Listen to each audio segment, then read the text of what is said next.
کتابیں استفسار اور تہذیب الاسلام وغیرہ جو ہیں وہ المدائنی کے بنائے گئے اصولوں کے اوپر قائم کی گئی. مجھے کہنے میں کوئی تعلق نہیں ہے، سوال ہے کہ بعد میں آئیں گے یہی بنائیں گے. اصول کافی اس سے پہلے لکھی جا چکی تھی. حضرت یعقوب کلینی نے پہلے وہ کتاب اکٹھی کر دی تھی. وہ کتاب مضبوط ہے، اس کتاب کے اندر حدیثیں بھی درج ہیں، لیکن وہ المدائنی کے بنائے ہوئے یا امپیریکل ایویڈنس کے اصولوں پر پوری نہیں ہوتی. میں الکافی کی ویراسٹی کو چیلنج نہیں کر رہا ہوں، خاصہ فی الحال یہ مت سمجھیے گا. جب صرف الکافی کے اوپر بحث کریں گے یا موضوع لے کر آئیں گے یا الکافی کے اوپر لیکچر دیں گے تو ہم صرف الکافی کو ہی ڈیفینڈ کریں گے.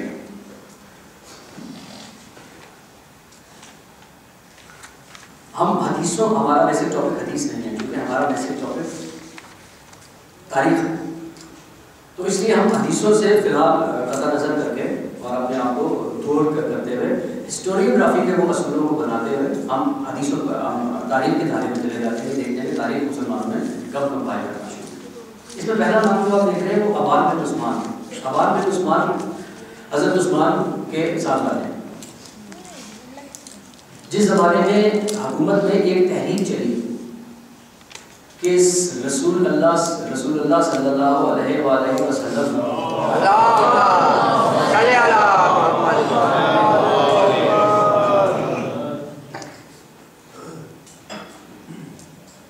کی احادیث کو یا ان کے اقوال کو مغالطے سے بچانے کے لیے ان کو ضائع کر دیا ہے.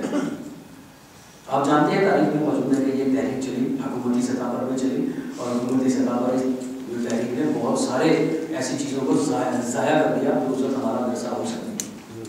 اسی جذباتی روش میں عبان بن عثمان نے اپنی لکھی ہوئی تاریخ بھی ضائع کر دی. آج ہمارے پاس عبان بن عثمان کی لکھی ہوئی ذاتی تاریخ تو موجود نہیں ہے جو انہوں نے کبھی لکھی، لیکن کچھ لوگ ہمیں ایسے ضرور مل جاتے ہیں جو کہتے ہیں کہ ہاں میں نے عبان بن عثمان سے سنا. وہ کہتا ہے کہ اس نے اپنی کتاب میں ایسا واقعہ لکھا تھا. تو جب ہم ہسٹوریوگرافی کی بات کرتے ہیں، صرف ہسٹری کی بات کرتے ہیں، تو مسلمانوں کے یہاں یہ بات موجود ہے کہ خود رسول اللہ صلی اللہ علیہ وسلم کے زمانے میں ہی کچھ لوگوں نے ان واقعات کو قلم بند کرنا بھی شروع کر دیا ہے. یہ مغالطہ عموماً ہوتا ہے کہ تاریخ اتنے عرصے کے بعد لکھی گئی، ایسا نہیں ہے. تاریخ میں کبھی بھی کوئی چین ایسی نہیں ٹوٹی کہ ہمیں کہہ کہ کچھ لوگ ایسے موجود نہیں تھے یا صرف ایسا ہی ہوتا رہا کہ وہ تمام لوگ ایک دوسرے سے سینہ گزر باتیں سنتے رہے. نہیں، وہ اپنے پاس لکھتے رہے. دوسرا نام ہمیں اس میں عروہ بن زبیر کا معلوم ہوتا ہے جو عبداللہ بن زبیر کا بھائی ہے. یہ سب سے چھوٹا بھائی ہے اس کا نام بھی موجود ہے. عروہ کی بھی کوئی تحریر آج ہمارے پاس موجود نہیں ہے، بدقسمتی سے وہ بھی ضائع ہو چکی ہے. ICIR کا جو ایک مقصد ابھی بتایا تھا آپ کو آپ کے سامنے، اس میں ایک مقصد یہ بھی تھا کہ آپ یہ دیکھیں گے کہ کتنے عظیم خزانے ہمارے پاس موجود تھے جو امتداد زمانہ سے ضائع ہو اور ہم ان کو تحفظ نہیں دے سکے. ہمارے پاس وسائل نہیں تھے.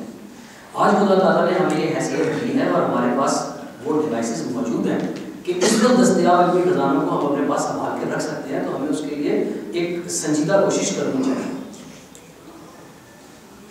ابن شہاب الزہری، ابن اسحاق بڑا مشہور نام ہے جو آپ نے سنا ہوا، ابن اسحاق تاریخ ابن اسحاق بھی آج ہمارے پاس موجود نہیں ہے. سیرت ہشام وہ کتاب ہے جس کے ہر صفحے پر ہشام نے یہ لکھا ہے کہ ابن اسحاق یہ کہتے ہیں، قال ابن اسحاق، مجھے ابن اسحاق نے بتایا، ابن اسحاق ایسا کہتے ہیں اس بارے میں. یعنی سیرت ہشام بھی لکھی، تاریخ ہشام میں جس کو کہا جاتا ہے وہ سیرت رسول صلی اللہ علیہ وسلم.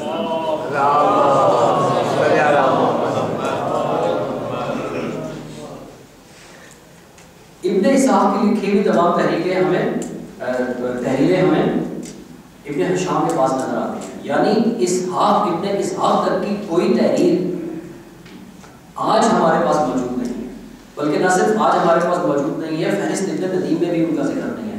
بہت سی کتب ایسی ہیں جو ابن ندیم نے، آپ لوگ اگر واقف ہو ابن ندیم کا نام آپ لوگوں نے سنا ہوگا، کچھ لوگ اس کو امام ابن ندیم بھی کہتے ہیں. وہ بادشاہ کے پاس ایک لائبریرین تھا، پڑھنے لکھنے کا شوقین تھا. اس نے بادشاہ سے اپنے کام کے جزا میں یہ صلاح مانگا کہ مجھے لائبریری میں بیٹھنے دیا جائے. اس سے پہلے مسلمانوں کے پاس یا لائبریریز میں کسی قسم کا کوئی کیٹلاگ نہیں تھا. ہی از دا فرسٹ پرسن جس نے مسلمانوں کے یہاں لائبریری میں ایک کیٹلاگ تیار کیا، اور اس کا یہ خود کیٹلاگ اس طریقے سے تیار کیا گیا کہ اس نے ہر صفحے پر ایک کتاب کا نام، اس کے آتھر کا نام اور اس کتاب میں جو کچھ مواد میٹر موجود تھا اس کا تھوڑا سا تعارف کرا دیا۔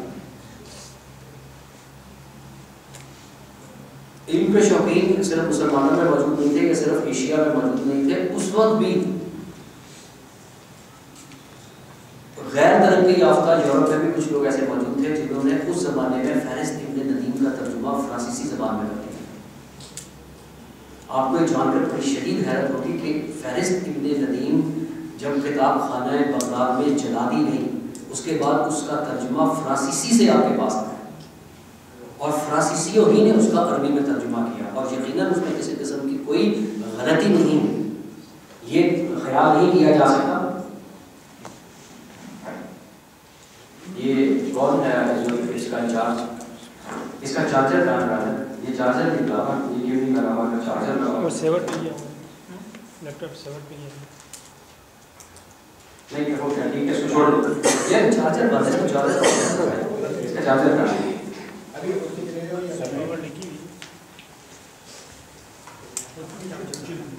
جی کیونکہ تھوڑی دیر بعد پھر بند ہو جائے گا، اس میں لائٹ نہیں آتی۔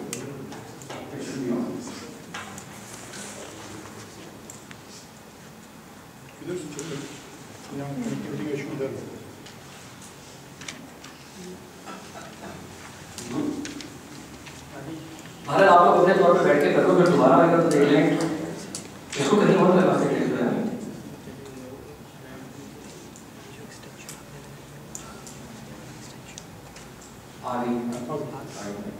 اس کو آپ سوئچ کو صحیح کرو،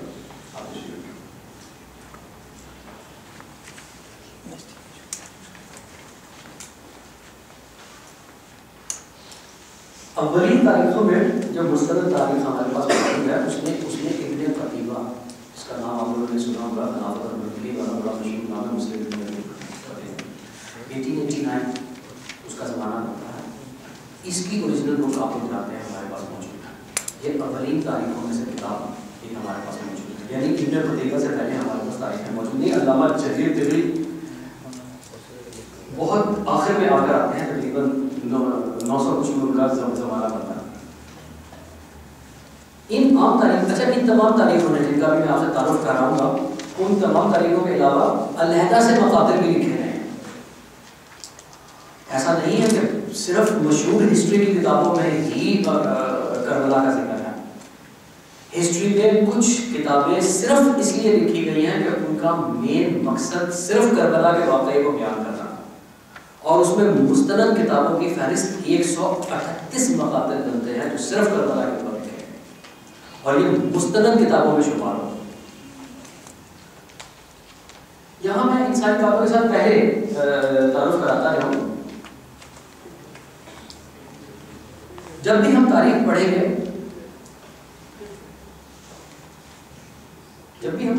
اس کی چیزوں کو ذرا چیک کر لو کہ ڈیل کیوں ہے، کیا مسئلہ ہے۔ جب بھی ہم تاریخ پڑھیں گے تو دو لوگوں کا نام ہم انتہائی غور سے لکھیں۔ ایک نام تو ہم دیکھیں گے مدائنی، جہاں ہمیں مدائنی کا حوالہ ملتا ہے یا مدائنی کے طریقہ کار کا حوالہ ملتا ہے، ہم اس کو مستند سمجھتے ہیں۔ ہم جانتے ہیں کہ اس طریقے پر عمل کرنے سے ہم کسی صحیح اور درست نتیجے تک پہنچ سکتے ہیں۔ اور دوسرا نام اگر کہیں حدیثوں میں ہمیں یا حوالہ اسنا عشری کتابوں میں بھی موجود ہے اور غیر اسنا عشری کتابوں میں بھی موجود ہے، سیف بن عمر، اس حوالے پر اٹھا کر پھینک دیجیے، اس حوالے پر یقین ہی نہ کیجیے۔ ابھی جو میں آپ کو ہسٹوریکل لوگوں کا نام بتانے والا ہوں کہ کس زمانے میں کون سی چیزیں ملی، آپ کو ہسٹری کی کتابوں میں سیف بن عمر کا نام بھی ملے گا، آپ کو حدیثوں میں حوالے بھی سیف بن عمر کے ملے گا۔ یہ وہ مدعو شخص ہے کہ جس نے اسلام کی حدیثوں میں اور تاریخ میں جتنا نقصان پہنچایا ہے اس کا ازالہ شاید رہتی دنیا تک نہ ہو سکے۔ بڑی ذمہ داری کے ساتھ یہ لفظ کہہ رہا ہوں کہ جتنا نقصان اس نے حدیثوں اور تاریخ کے حوالوں میں اسلام کو پہنچا دیا ہے اس کا ازالہ شاید رہتی دنیا تک نہ ہو سکے۔ استاد محقق مرتضیٰ عسکری صاحب بن عمر کے بارے میں فرماتے ہیں کہ کاش آج ہمیں معلوم ہو جاتا یہ شخص دعویٰ کرتا تھا جب اس کو پھانسی کی سزا ملی ہے تو شخص نے بڑے ہنس کے کہا کہ تم مجھے بے شک پھانسی دے دو، میں نے اسلام میں 5000 ایسی حدیثیں لکھ دی ہیں کہ جن کو تم چاہو گے بھی تو ہٹا نہیں سکتے۔ دیکھیے کوئی اسکالر اگر بدنیت ہو جائے یا بے ایمان ہو جائے تو یقیناً اس کو روکنا مشکل ہوتا ہے۔ اگر کوئی اہل آدمی کرپٹ ہو جائے تو وہ کتنی سازش کر سکتا ہے اور کتنی مضبوط سازش کر سکتا ہے، اس کا اندازہ آپ صاحب فراست لوگ ہیں جانتے ہیں۔ سیف بن عمر انہیں لوگوں میں سے ہیں۔ اس کے ایک بہت بہترین ساتھی جس کا نام عبداللہ بن مقفع ہے، یا کچھ لوگ اس کو عبداللہ بن مقنع کے نام سے بھی کہتے ہیں، دونوں طریقے سے ادا کرنا فرق ہے، صرف ٹھیک ہے حجازی اور سمپل عراقی لہجے کا فرق ہے۔ یہ وہ شخص تھا عبداللہ بن مقنع، وہ شخص تھا کہ جس نے سب سے پہلے ارسطو کی لاطینی زبان سے کتابوں کا ترجمہ عربی میں کیا۔ اس زمانے میں ہندوستانی کتاب جس کا نام آپ نے شاید یہاں سنا ہو پنچتنتری، وہ بالکل الف لیلا کے سٹائل سے لکھی گئی کتاب ہے، سنسکرت میں تھی، جس کا ترجمہ اس نے کلیدہ ربنا کے نام سے کیا۔ یعنی یہ شخص اس زمانے میں اپنی دور کی بیشتر زبانوں سے واقف تھا، لیکن اسی قدر منحوس تھا جس قدر سیف بن عمر۔ بالکل اس کا ساتھی یہ پورا گروپ ہے، مجھے اس کا تعارف نہیں کرانا۔ سیف بن عمر کا میں خصوصاً ذکر اس لیے کر رہا ہوں کہ اس نے تاریخ میں بھی دخل دیا۔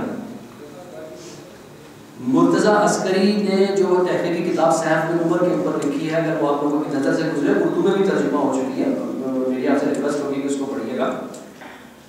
اس نے 140 جعلی صحابی ڈیولپ کی۔ اس نے رسول اللہ صلی اللہ علیہ وآلہ وسلم سے منسوب 7 جنگیں ڈیولپ کی ہیں جو ایگزسٹ نہیں کرتی۔ اس نے فاتح ایران قیقہ بن عمر کا ذکر کیا ہے کہ جس کی آواز حضرت عمر نے خود مسجد نبی میں سنی جب وہ جنگ جیت گئے۔ قیقہ بن عمر نام کا آدمی کوئی وجود ہی نہیں رکھتا، اس لیے میں نے اس نام کا ذکر کیا کہ سیف بن عمر کا نام جہاں آئے میرا ذمہ، میں اتنی بڑی بات کہہ رہا ہوں کہ کبھی کوئی یہ کہے کہ آپ نے یہ بات کیوں نہیں دیکھی، اس کے نام کو اٹھا کر پھینک دیجیے، مت دیکھیے، وہ حدیث ہوگی اپنی جگہ موجود، مجھے اس حدیث کے اوپر کوئی بحث نہیں کرنی، بالکل درست ہے کہ یہ مت دیکھو کون کہہ رہا ہے، لیکن کچھ لوگوں کے بارے میں ہمیں پتا ہے کہ وہ جب بھی کہیں گے کیا کہیں، تو اس رسول کو مد نظر رکھتے سیف بن عمر کی بات نہیں سنی۔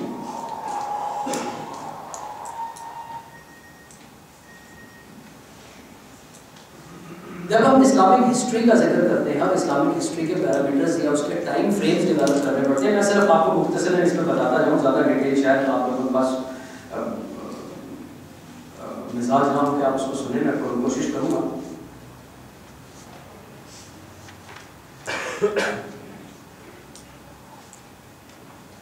اگر آپ دیکھ سکتے ہیں اس میں کچھ نام ایسے ہیں، آپ سیف بن عمر کا پیریڈ دیکھیے گا کہ وہ 796 عیسوی میں فوت ہوا ہے، یعنی اس سے پہلے موجود ہے، اور وہ اپنی تمام حرکتیں اس سے پہلے کر چکا ہے۔ اس سے پہلے ہمیں صرف 2 مستند نام مل رہے ہیں جو اس سے پہلے موجود تھے، ابی مخنف کا اور ابن اسحاق کا۔ ابن اسحاق کے بارے میں کہہ چکا ہوں کہ اس کی اوریجنل کوئی بک یا کوئی اسکرپچر ہمارے پاس موجود نہیں ہے۔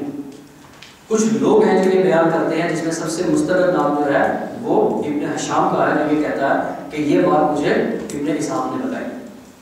اس کے بعد ایک نام آتا ہے ابی مخنف کا، لیکن یہ مقاتل ہے۔ ابی مخنف نے صرف کربلا کے واقعے پر کتاب لکھی ہے اور ان مقاتل کا ذکر کیا ہے۔